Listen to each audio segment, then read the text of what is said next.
इस महामारी ने ऐसा कोई भी व्यवसाय है जिसको छोड़ा ना हो। सब लोग परेशान हुए इसको लेकर और कई लोगों की ज़िंदगियां पलटी, लेकिन आज हम उनके पास हैं जो अपने जादुई उंगलियों से माता की मूर्तियां बनाते हैं। नवरात्र का आज पहला दिन है तो हम चले आए टटोलने की इनकी ज़िंदगियों को कि आखिर इस कोरोना काल में जो पिछले 2 साल से हम लोग के सर पे तांडव कर रहा है, इनकी ज़िंदगियों पर क्या असर पड़ा है, क्योंकि मूर्तियां छोटी हो रही हैं, कम बन रही हैं। और अगर बात की जाए शहर में मूर्तियों को स्थापित कराने की तो वो भी उनकी भी तादाद काफ़ी कम है। आप ये बताइए कि आप माता जी की मूर्ति बना रही हैं, कितना प्रभाव पड़ा, कितना फ़र्क पड़ा कोरोना के पहले और इस समय? बहुत फ़र्क पड़ा है। क्या फ़र्क पड़ा है बताइए? बहुत फ़र्क पड़ा है, पैसा उतना नहीं मिल पाता है, काम में भी बहुत दिक्कत हो जा रहा है। और इसके पहले 2 साल पहले इसके पहले स्थिति सही थी, इस समय बहुत बेरोजगार खाने के लिए मर रहे हैं। थोड़ा बहुत पैसा मिल जाता था, इसमें भी कम मिल रहा है।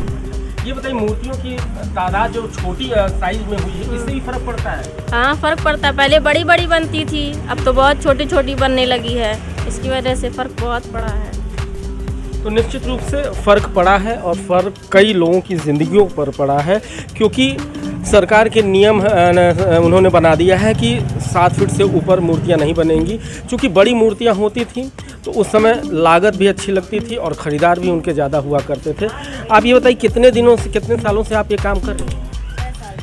6 साल से। अच्छा, लगातार मूर्तियाँ बनाती हैं। कितना ज़िंदगी पे असर डाला ये कोरोना, खासकर पे मूर्तिकार जो नहीं? बताओ भैया, कितना असर पड़ा? तो क्या आप लोग के जीवन में परिवर्तन है? क्या परिवर्तन आया है? कुछ तो नहीं आ रहा है, कोई लाभ नहीं मिल रहा, परिवर्तन क्या मिलेगा? पहले खाने के वजह इस समय खाने के लिए नहीं है कुछ, घर में इतना दिक्कत है, कोई कमाने वाला भी नहीं है। ये बताइए, इसके 2 साल पहले तो ठीक ठाक होता था जब कोरोना नहीं था? हाँ, कोरोना नहीं था तो ठीक ठाक चल रहा था। अब हर एक चीज़ से लोग परेशान हो गए हैं। और क्या क्या दिक्कतें आ रही हैं, क्योंकि खरीदार भी कम होंगे? हाँ, खरीदार तो कम हो ही गए हैं। बड़े बड़े लोग जाते थे, अब तो छोटा छोटा ही बैठाते हैं लोग। पहले बड़ी बड़ी मूर्तियाँ जाती थी, अब छोटा छोटा बैठा रहे हैं, पैसे की दिक्कत की वजह से।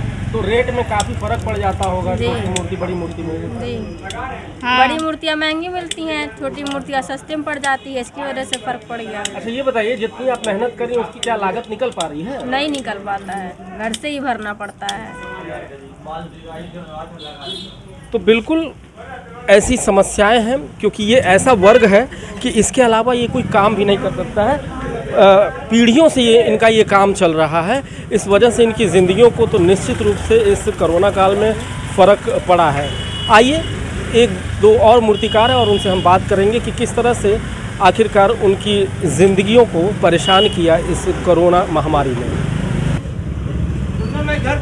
हमारे साथ इस समय टिंकू प्रजापति मौजूद हैं, जो महज 10 साल की छोटी उम्र से ही मूर्तियों का काम कर रहे थे।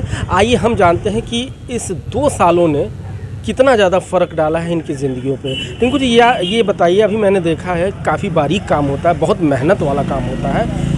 कोरोना के पहले और कोरोना के बाद की स्थिति क्या रही? ये सर, इस समय तो हम लोग का 2 साल से बहुत ही ज़्यादा नुकसान हो रहा है। पिछले साल भी मतलब लॉकडाउन के वजह से मतलब मूर्तियाँ कम बनी थी और छोटी छोटी बनी थी, और इस बार भी तीसरी लहर के चक्कर में हम लोग काम नहीं कर पाए और काम आखिरी में शुरू हुआ और उसके बाद कम मूर्ति बन पाया ही है, जितना मतलब बनना था बन गया है। जैसे कोई स्पष्ट निर्देश भी नहीं थे कि तीसरी लहर आएगी नहीं आएगी, मूर्तियाँ बनेंगी नहीं बनेंगी, तो इसलिए समय कम आप लोग को मिला?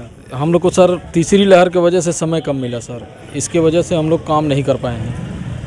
आप ये बताइए, जहाँ तक हम जानते हैं आप 10 साल की एक छोटी सी उम्र में ही मूर्तियों का काम शुरू कर दिए, मुख्य व्यवसाय ही आपका यही है, इसी से आपका पेट पालना होता है।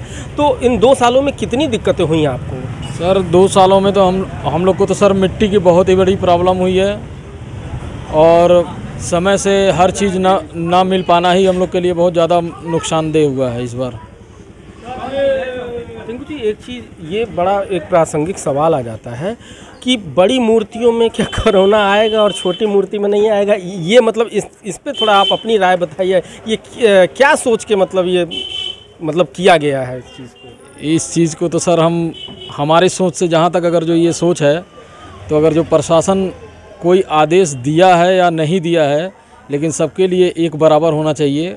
अब ये तो बात सही है कि अगर जो छोटी मूर्ति बन रही है तो उसमें भीड़ नहीं होंगे, बड़ी मूर्ति बनेगी तो क्या उसमें भीड़ कम होंगे, ऐसी कोई बात नहीं है। चाहे छोटी मूर्ति हो चाहे बड़ी मूर्ति हो, भीड़ उतनी ही होगी और दर्शक मतलब बाहर निकलेंगे ही निकलेंगे। टिंकू जी, मेरा आखिरी ये सवाल है कि अगर मूर्तियाँ छोटी होती हैं, उसमें मेहनत भी ज़्यादा लगती है, लागत भी लगती है, क्या उस हिसाब से आप लोग का मुनाफा हो पाता है? नहीं सर, छोटी मूर्ति में सर हम लोग का मतलब मेहनत बहुत ज़्यादा है, और छोटी मूर्ति जैसे ज़्यादा समय में बनता है और बड़ी मूर्ति हम लोग कम समय में बना लेते हैं। तो देखा आपने इन 2 सालों में किस तरह से इन मूर्तिकारों की ज़िंदगियों पर ये बुरी तरह से असर डाला। असर तो हर व्यवसाय पर डाला, लेकिन ये उम्र के इस पड़ाव पे है जहाँ पर ये कोई दूसरा व्यवसाय या दूसरा कोई धंधा अपना भी नहीं सकते हैं। तो ऐसे में ये कहीं ना कहीं मुफलिसी के शिकार हुए हैं। बात अगर इस बार की जाए तो अभी 20-25 दिन पहले तक इनको ये नहीं मालूम था कि यहाँ पर मूर्तियाँ बनाई जाएंगी, स्थापित होंगी या नहीं। इस वजह से जल्दीबाजी में जो कुछ भी हो सकता है पेट पालने के लिए, वो थोड़ी बहुत संख्या में बना रहे हैं। तो बने रहिए हमारे साथ और देखते रहिए न्यूज़ वॉच 18 अपने सहयोगी धनेश कुमार के साथ। मैं सुनय पांडे।